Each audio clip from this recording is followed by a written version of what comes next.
I walked into a restaurant the other night. Decent place, good lighting, tablecloths. The host shook my hand. The waiter came over. I asked for the menu. He handed me a laminated card with no prices on it. I asked about the prices. He said they prefer to discuss compensation at the offer stage. I got up and left. That restaurant doesn't exist.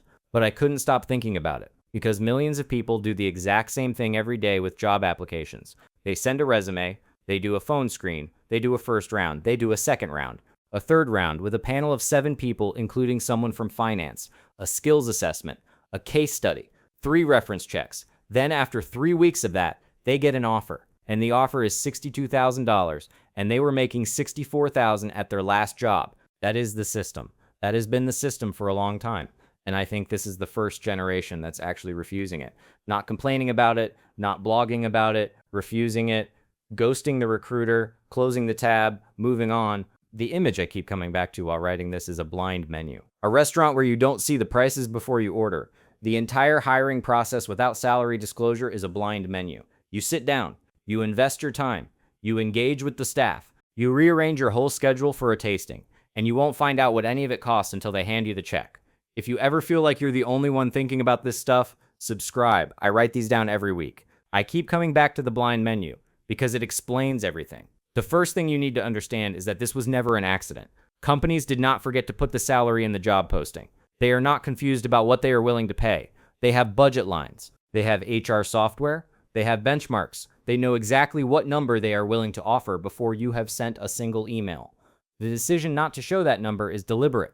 It is a strategy. And to understand why, you need to understand how an information asymmetry works.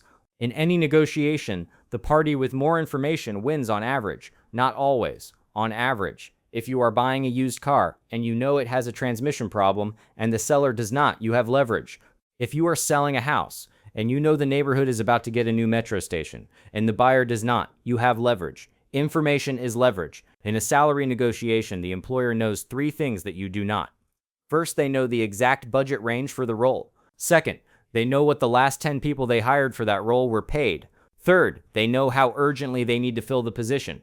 If you knew all 3 of those things, you would negotiate completely differently.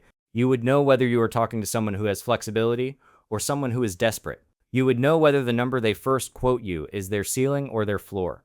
By hiding the salary, the company strips you of all 3 data points before the conversation starts. You walk into the negotiation blind. They walk in knowing everything. And then they say things like, what are your salary expectations? Which, if you think about it as a system, is ingenious. They have just made you anchor the conversation. If you say too high, you get filtered out. If you say too low, they note it and offer you slightly above that.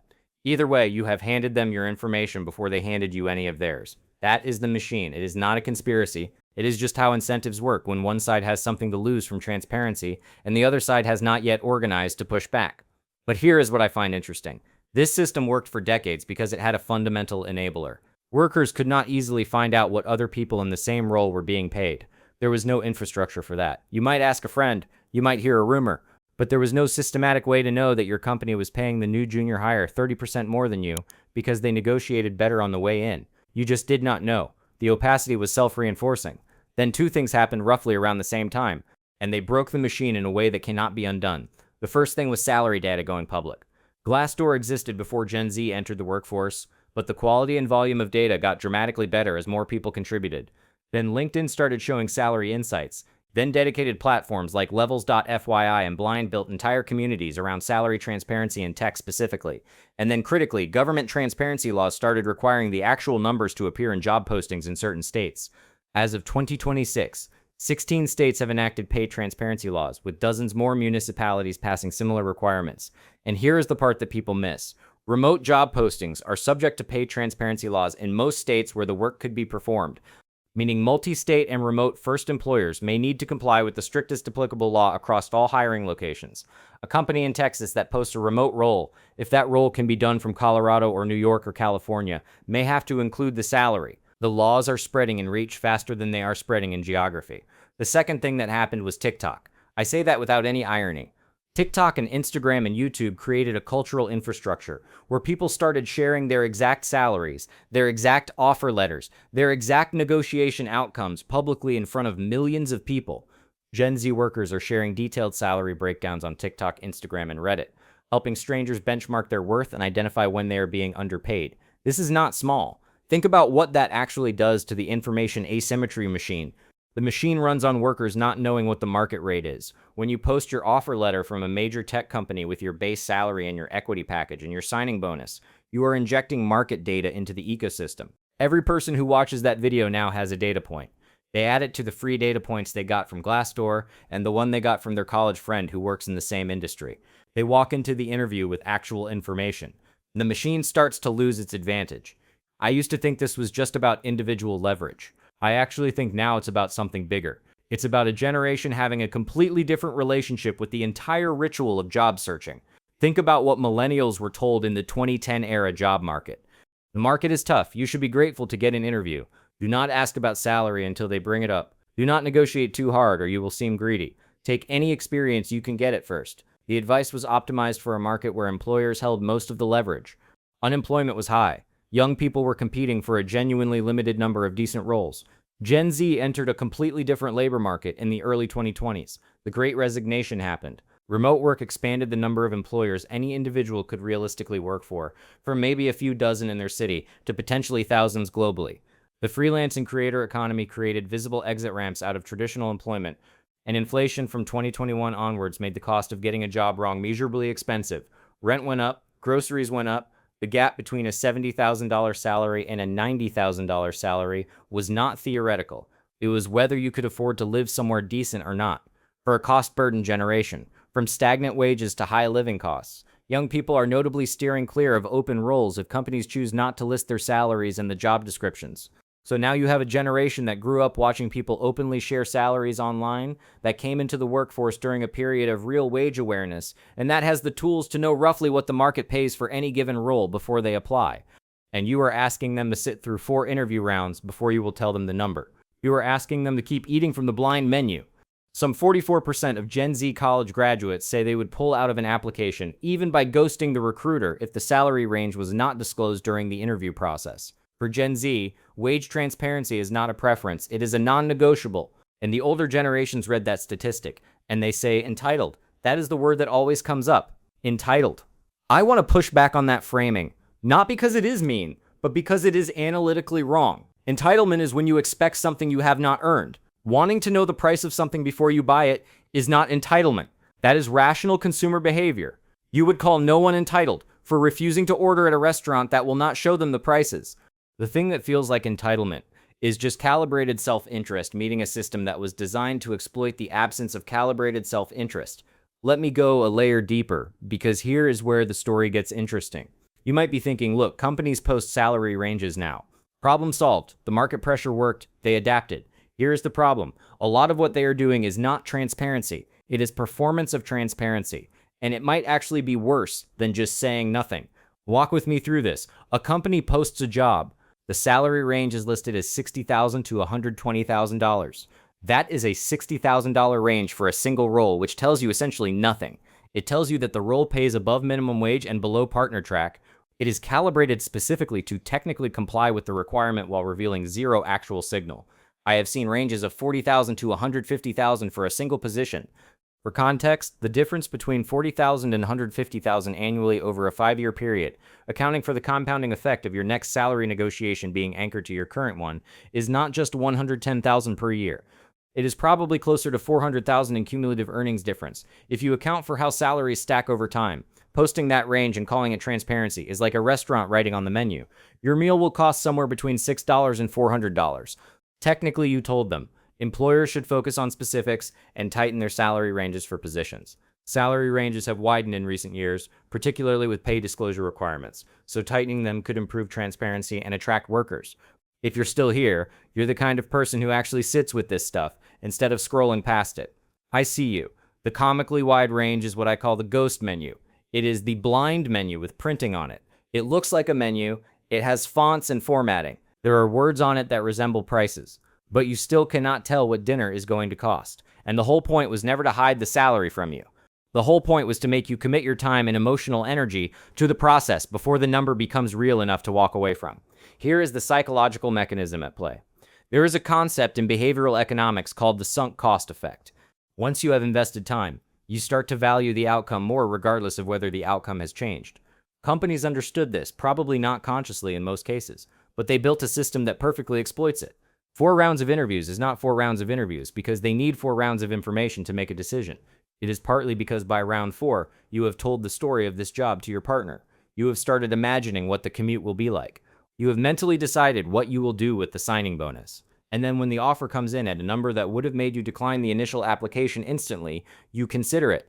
You negotiate less aggressively because walking away now feels like losing something. The blind menu is not just a recruitment tool, it is a commitment escalation device. You get hungrier the longer you sit at a table. Let me tell you about someone I will call Marcus. This is a composite, but the numbers are real in the sense that they are representative of patterns that happen constantly. Marcus is 26 years old, 3 years out of school, working as a software developer at a mid-sized company. He is making $82,000 a year in a city where that is fine, but not comfortable. He starts job hunting. He finds a posting at a company he genuinely respects. Big name, good reviews on Glassdoor broadly. The posting says competitive compensation and lists a range of $75,000 to $135,000. Marcus applies. The recruiter calls. Lovely conversation. Real enthusiasm. First round interview, 30 minutes with the hiring manager. Fine. Second round interview, technical assessment, 90 minutes. He prepares for 2 nights beforehand. Third round, a panel of 3 people, including someone from a team he would not even be on. 2 hours. Final round, a presentation he had to build over a weekend. That is a Saturday and a Sunday. 12 hours of work roughly. Let's just count the time. Resume customization, 30 minutes. Recruiter call, 45 minutes. First round, 30 minutes plus preparation, 1 hour. Technical assessment, 90 minutes plus 2 nights of prep, roughly 6 hours. Panel interview, 2 hours plus prep, 3 hours. Weekend presentation, 12 hours. Email correspondence, follow-up scheduling, roughly 2 hours. Total time invested, approximately 28 hours. That is almost a full work week of Marcus's time, not counting the mental overhead of wondering about it in the background every day. The offer comes back at $85,000. $3,000 above his current salary with the signing bonus of $4,000, meaning year 1 is essentially $90,000, and year 2 he reverts to $85,000. Now, here's the thing. If Marcus had known from the first email that the top of the range was $135,000 and the actual offer would be $85,000, he would have not applied. Or he would have applied with the explicit posture of, I will negotiate hard or walk. But he did not know that. He got the ghost menu. He sat at the table. He ate the bread. He had the appetizers. And by the time the check came, the sunk cost had done its work. Marcus ends up negotiating to $89,000. He accepts. He's still left somewhere between $15,000 and $46,000 per year on the table, just from the difference between 89 and the possible top of range, which was real or it would not be in the range. And he loses roughly 28 hours of life he will never get back. Multiply Marcus by a few million per year, and you start to see why this is not a small inefficiency. It is a structural transfer of wealth from people who need information to people who have it. The blind menu is not free for the customer. It costs them every time. If you are finding this useful, subscribe. I put out one video that actually explains how money and systems work, and I do not waste your time with filler. That is the deal. Now, let us go to a level that most people do not think about, which is what hiding salary actually signals about a company as a system beyond just the hiring dynamic. Here is a claim I want to make clearly. Companies that hide salary information are not just hiding salary information. They are advertising that internal pay is inequitable, and they know it. Think about it from the inside out. If everyone at your company doing the same job at the same level was paid within a reasonably tight and defensible band, you would have no problem showing that band publicly. In fact, you would want to. It would be a selling point. We pay market rate for this level. Here's the evidence. Here's the range. Your peers make roughly this. That is a positive signal about how you operate. The only reason to actively conceal pay information is if the internal numbers would not survive scrutiny. Maybe 2 people doing the same job, same level, same tenure, are paid 30% differently because one of them is a better negotiator, or one of them is a woman, or one of them came in during a hot year, or one of them had a manager who liked them more. These things happen constantly. A third of employed Americans say they would seriously consider seeking employment elsewhere if they learned that a colleague in the same role was earning a higher salary than them. So companies that have messy internal comp structures have a business reason to prevent external visibility because external visibility creates internal awareness. Once candidates in New York start seeing the posted range and comparing it to what current employees are making, those current employees start asking questions. And the HR department does not want those questions because the honest answer to some of those questions is you are underpaid relative to your newer colleague. And we have not addressed it, and we are not planning to. The only reason an organization would not want their employees talking about pay is if they have something to hide. I used to think the fight was about the number on the job posting. It's not. It's about who gets to hold the flashlight in a room built to be dark. And Gen Z walked in already holding theirs. The companies that adapted first, the ones that just started showing the price on the menu, they're finding better candidates, shorter hiring cycles, less internal tension around pay. Because it turns out when you just tell people what things cost, the people who can afford it show up and the people who can't move on. Everyone wastes less time. That's not radical. That's how every functional market works. The job market is just a very slow market, and it's been running on an information imbalance for so long that the imbalance started to feel like the natural order, like gravity. But gravity doesn't need a law to keep it going. Information asymmetry does. There's a text I still haven't answered. It's from my friend who took that job at the company with the ghost range. He accepted at 92. Found out 3 months later the guy next to him doing the same role started at 110. Same level, same tenure, different negotiation. He's been quiet about it since. I don't know what to say either. The blind menu costs in ways you don't see until years later. That $10,000 gap compounds. Next job, his anchor is 92 instead of 110. The gap widens. By year 10 of a career, the difference between starting at 85 and starting at 110 is not $25,000. It's closer to $400,000 when you account for raises and promotions anchored to the wrong number. I keep coming back to the blind menu because it's not just about the first meal. It's about every meal after that being priced relative to the first one you didn't know the cost of.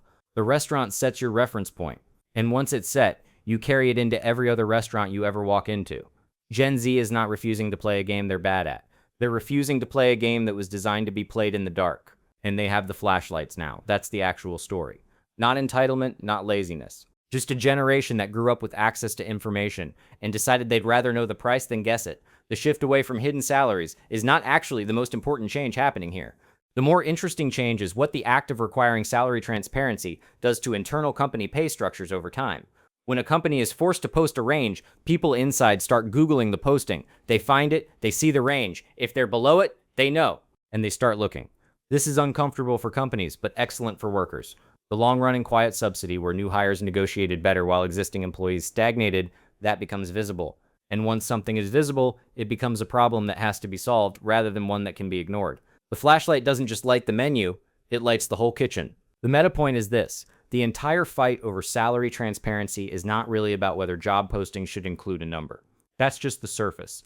Underneath, it's about whether the employer or the employee holds the informational advantage. And that fight is shifting. Slowly, unevenly, but it's shifting. Gen Z didn't start it, but they're the first cohort to enter the workforce already knowing it exists. I think about Marcus sometimes. The composite version of every friend I have who sat through 28 hours of interviews for a job that paid $3,000 more than their old one. He's not a victim. He made a choice, but the system was designed so that the choice felt rational in the moment and costly in hindsight. That's the blind menu's real skill. If you're still here, you're the kind of person who actually sits with this stuff instead of scrolling past it. I see you. I write these down every week. If you want to keep following along, subscribe. That's it. No pitch. Just the same deal I've been offering since the first scene. I show you the price. You decide if it's worth it. I deleted the banking app off my phone tonight. Then I put it back. Then I opened this instead. The blind menu doesn't win because it's clever. It wins because we're tired. But I'm starting to think the only way out is to keep asking the price before we sit down. Every time, until the restaurant gets the message, or goes out of business,